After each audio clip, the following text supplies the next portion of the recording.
Peta konsep atau materi yang akan kita pelajari hari ini diperinci oleh pertama, kita akan mempelajari tentang apa itu kata, kemudian apa itu kategori kata, dan pembagiannya dalam kata kerja, kata sifat, kata keterangan, kata benda atau nomina, kata ganti atau pronomina, kata bilangan atau numeria, dan terakhir kata tugas.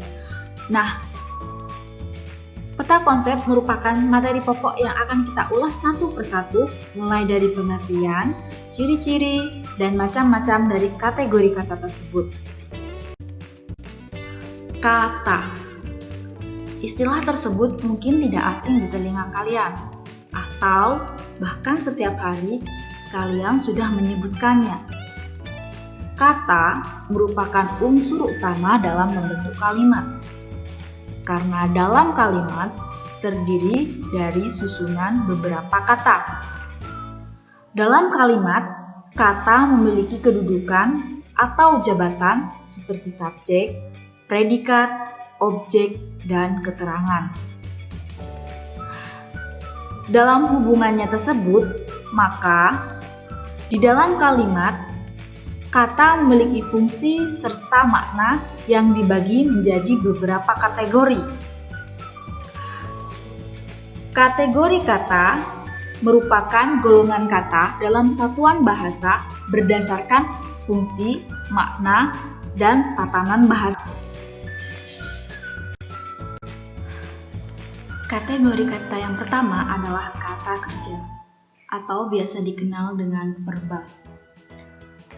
Pengertiannya, kata kerja atau verba adalah kata yang menyatakan perbuatan atau tindakan, proses, dan keadaan yang bukan merupakan sifat.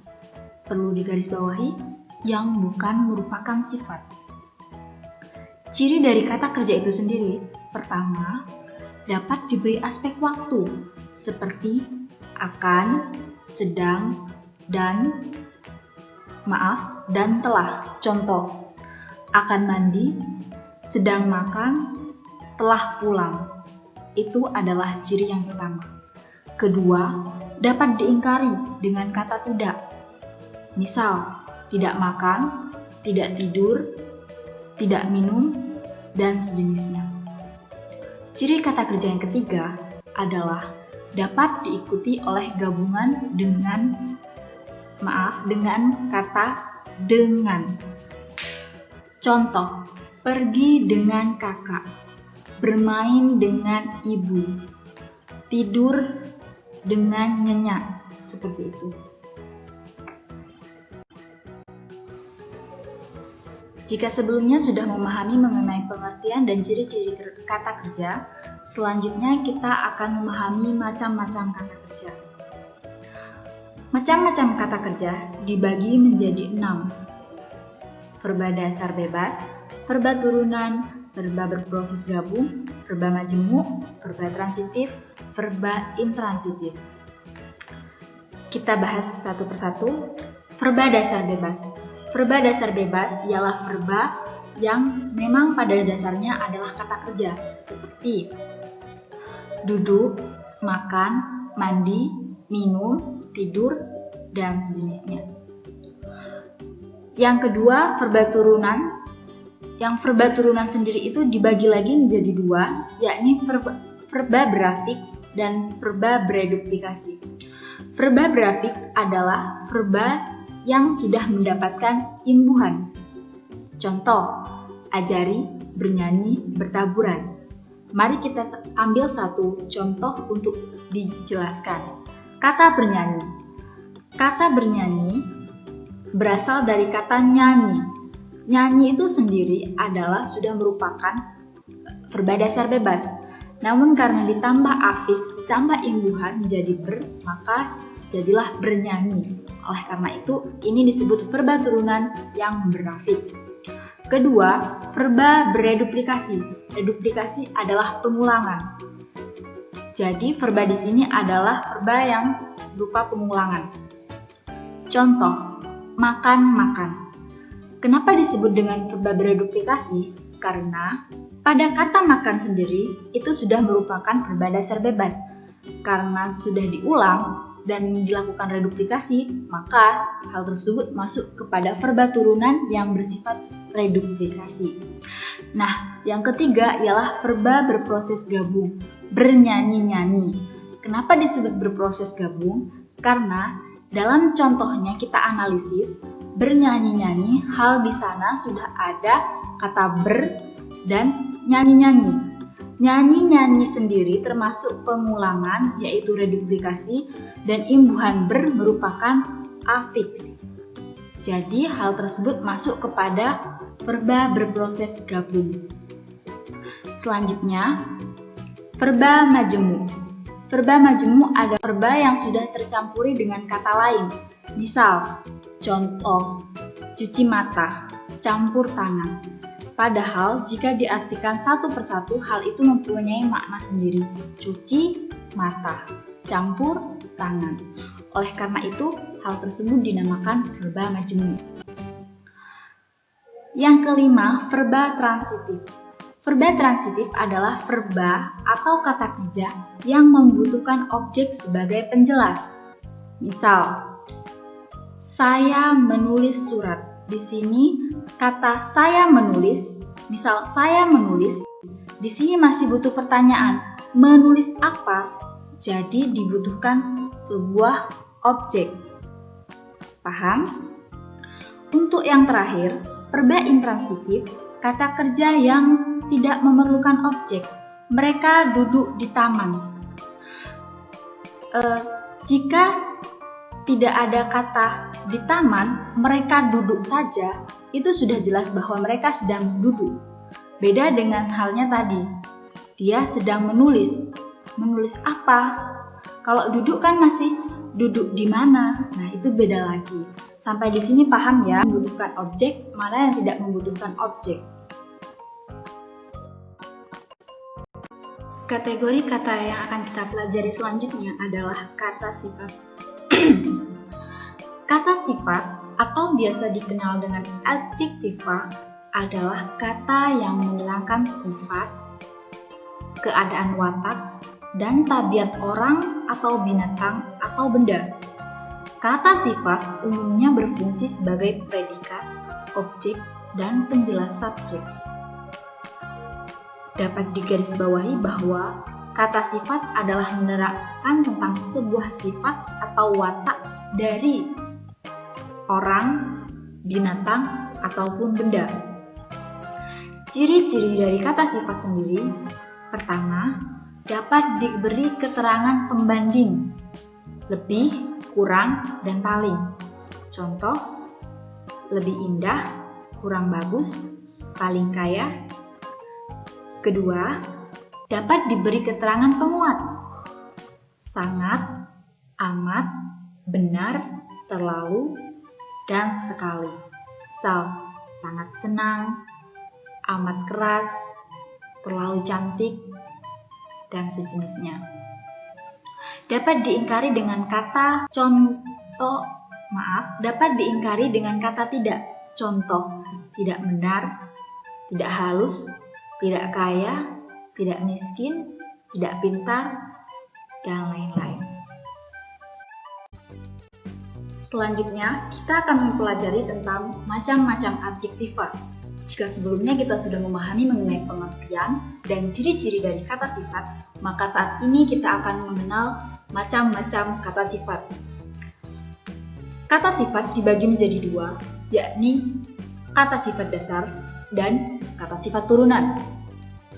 Kata sifat dasar merupakan kata yang dasarnya sudah memiliki karakter bersifat atau sudah jelas merupakan kata sifat, seperti pada kata adil, afdol, bagus, baru, cemas, dan sejenisnya.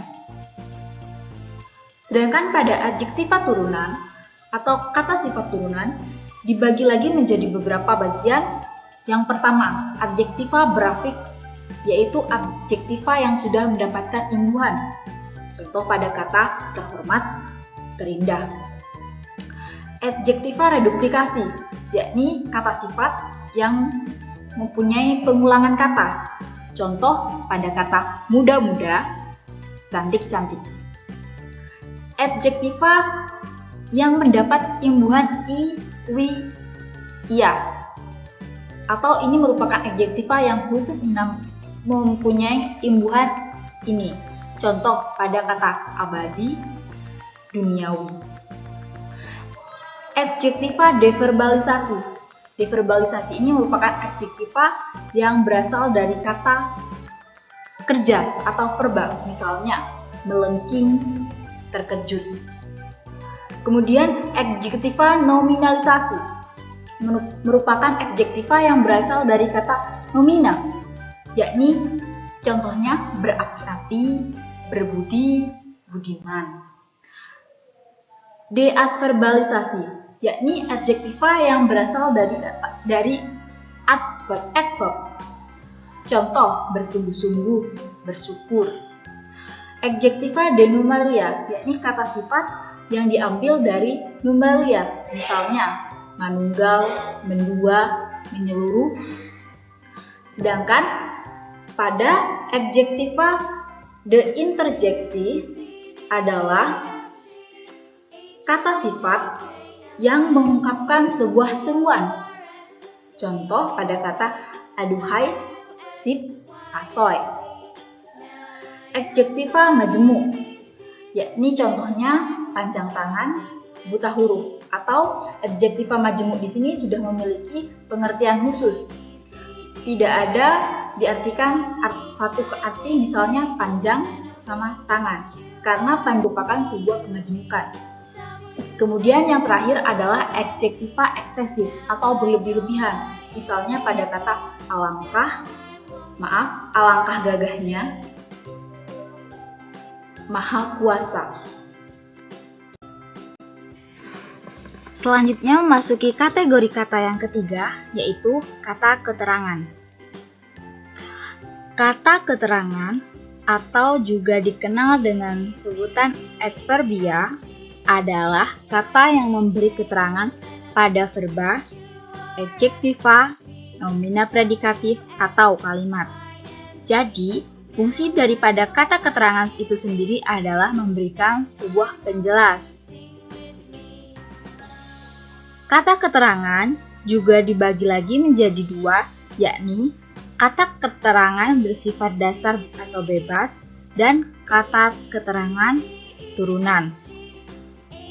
Pada adverbia dasar atau bebas, contohnya alangkah, agak, akan, amat. Jadi, satu kata sudah menunjukkan bahwa itu adalah kata keterangan. Sedangkan pada kata kerja turunan dibagi lagi menjadi tiga, yang dimana hal ini dilihat dari bentuk katanya. Pertama, kata keterangan reduplikasi. Contoh, agak-agak, paling-paling. Kemudian, adverbia gabungan. Belum boleh, dua kata, belum boleh. Atau tidak mungkin, tidak sama mungkin. Kemudian yang terakhir, adverbia yang berasal dari berbagai kelas, misalnya terlampau, agaknya, harusnya, sebaiknya, sebenarnya, secepatnya. Jadi kata tersebut kita sudah tahu bahwa itu adalah termasuk kata keterangan. Selanjutnya, mengenai bahasan kategori kata yang keempat adalah kata benda, kata nomina, kata ganti atau pronomina, kata bilangan atau numeralia. Pertama, mari kita bahas mengenai kategori kata berupa kata benda. Kata benda adalah kata yang mengacu pada seluruh benda atau konkret maupun abstrak. Kata benda berfungsi sebagai subjek, objek, pelengkap, dan keterangan. Ciri-ciri kata benda, pertama, dapat diingkari dengan kata bukan. Contoh, bukan gula, bukan rumah, bukan mimpi, bukan pengetahuan. Dapat diikuti dengan gabungan kata yang ditambah kata sifat atau yang sangat ditambah kata sifat. Contoh, buku yang mahal, pengetahuan yang sangat penting, orang yang baik.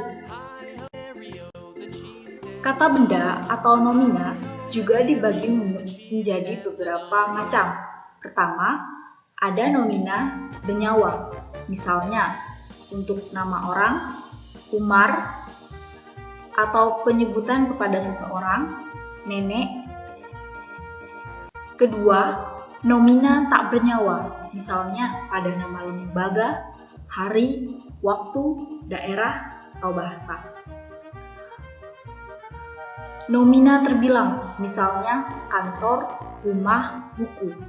Nominal terbilang di sini adalah kata benda yang bisa dihitung. Sedangkan nomina tak terbilang adalah kata benda yang tidak bisa dihitung. Misalnya udara dan kebersihan. Selanjutnya nomina kolektif. Misalnya cairan, buah-buahan, kelompok. Artinya nomina kolektif terdiri dari beberapa kumpulan seperti buah-buahan, kelompok, atau cairan yang memang tidak dapat dihitung dan bersifat kolektif. Nomina ukuran, misalnya genggam, batang, kilogram, inci. Nomina dari proses nominalisasi, misalnya keadilan, pembicara, pemotong, anjuran, simpulan, pengumuman, pemberontakan. Nominalisasi dengan si dan sang, misalnya si kecil, si manis, sang kancil, sang dewi. Dan terakhir, nominalisasi dengan yang, misalnya yang lari atau yang berbaju. Kategori kata selanjutnya adalah kata ganti. Kata ganti atau juga disebut pronomina adalah kata yang dipakai untuk mengacu pada nomina lain. Pronomina berfungsi untuk mengganti kata benda atau nomina. Kata ganti atau pronomina itu sendiri dibagi menjadi 3 jenis. Pertama, pronomina persona. Kedua, pronomina petunjuk. Dan yang ketiga adalah pronomina penanya. Pronomina persona. Pronomina persona dibagi menjadi 4 macam kembali. Pertama, pronomina reduplikasi atau telah terjadi pengulangan, misalnya kita-kita dan beliau-beliau. Pronomina berbentuk frasa, misalnya kamu sekalian, aku ini, dia itu. Pronomina tak takrif, tidak menunjuk pada orang atau benda tertentu, misalnya sesuatu, seseorang, barang siapa, siapa, apa, apa-apa, anu, dan masing-masing sendiri. Pronomina takrif terbatas pada pronomina persona atau orang. Misalnya, pada pronomina persona 1 atau kata ganti orang 1, saya, aku yang bersifat tunggal, dan kami atau kita yang bersifat jamak. Sedangkan pada pronomina persona 2 atau kata ganti orang 2 ialah kamu, engkau, anda yang bersifat tunggal, kalian atau anda sekalian yang bersifat jamak. Sedangkan pronomina persona 3 atau kata ganti orang 3 yaitu berupa ia, dia, beliau, dan mereka. Berlanjut pada pronomina penunjuk. Pronomina penunjuk dalam bahasa Indonesia dibagi lagi menjadi 3. Pertama, pronomina penunjuk umum. Contoh, ini, itu, dan anu. Pronomina penunjuk tempat. Sini, situ, atau sana. Pronomina penunjuk ihwal. Begini, dan begitu. Jenis pronomina terakhir yaitu pronomina penanya. Pronomina penanya adalah pronomina yang dipakai sebagai pemarkah pertanyaan. Contoh, siapa, apa, mana, mengapa, kapan, di mana, bagaimana, dan berapa. Bahasan kategori kata selanjutnya adalah kata bilangan. Kata bilangan atau yang dikenal dengan numeralia merupakan kata yang dipakai untuk menghitung banyaknya orang, binatang, dan benda. Perlu digarisbawahi bahwa kata bilangan digunakan untuk menghitung banyaknya. Kata bilangan dipecah menjadi 3. Pertama, numeralia utama atau kardinal, kedua, numeralia tingkat, dan ketiga, numeralia kolektif. Pada numeralia utama dipecah kembali menjadi 3, yakni pada bilangan penuh, bilangan pecahan, dan bilangan gugus. Bilangan penuh misalnya 1, 2, 3, 10, 1000, juta. Pada bilangan pecahan misalnya sepertiga, 2/3, 5/6, dan sejenisnya. Bilangan gugus misalnya selikur atau untuk mengistilahkan 21, lusin, gross, kodi, atau ton. Pada numeralia tingkat ialah numeralia yang digunakan untuk menunjukkan urutan atau struktur. Misalnya, pertama, ke-1, ke-2, ke-4, atau ke-13. Numeralia kolektif merupakan numeralia yang terbentuk oleh afiksasi. Misalnya, pada kata ketiga yang merupakan imbuhan atau afiksasi dari ke dan nomor. Ribuan, ratusan yang sudah diimbuhi oleh kata an di akhir, yakni ribu dan an, ratus dan an, sehingga ribuan dan ratusan. Terjadi juga pada kata beratus-ratus dan bertahun-tahun yang merupakan imbuhan di depan, yakni pada kata ber ditambah dengan numeralia, jadi bertahun-tahun, beratus-ratus. Selanjutnya mengenai kategori kata yang terakhir, yaitu kata tugas. Kata tugas dibagi menjadi 2, yaitu kata penugas dan kata sandang. Bahasan pertama mengenai kategori kata berupa kata penegas. Kata penegas atau juga disebut partikel penegas digunakan untuk menegaskan yang termasuk ke dalam partikel penegas adalah kah, tah, lah, pun, dan ter. Kata tugas berikutnya adalah berupa kata sandang. Kata sandang atau juga disebut dengan artikel adalah kata yang mendampingi kata benda atau yang membatasi makna jumlah orang atau benda. Untuk lebih lanjut, mari kita lihat kepada macam-macam kata sandang. Macam-macam kata sandang atau biasa dikenal dengan artikel dibagi menjadi 4. Pertama, artikula atau artikel bermakna tunggal. Misalnya, sang guru, sang suami, sang juara. Hal ini sudah menunjukkan bahwa yang disebutkan pada artikel itu bermakna tunggal. Selanjutnya, artikel atau artikula bermakna jamak. Misalnya, para petani, para guru, para ilmuwan. Yang ketiga, artikula atau artikel yang bermakna netral, misalnya si hitam, si manis, si dia, si terhukum. Kata si di sini merujuk kepada hal yang bersifat netral. Artikel atau artikula yang bermakna khusus, misalnya Sri Baginda, Sri Ratu, Sri Paus atau gelar kehormatan, Hang Tua, dan Dang Halimah. Pada kata Sri, Hang, dan Dang di sini bermakna khusus yang hanya dimiliki oleh orang-orang tertentu ataupun yang bersifat gelar kehormatan. Demikian pembelajaran hari ini, semoga bermanfaat dan terima kasih atas perhatiannya. Sampai jumpa.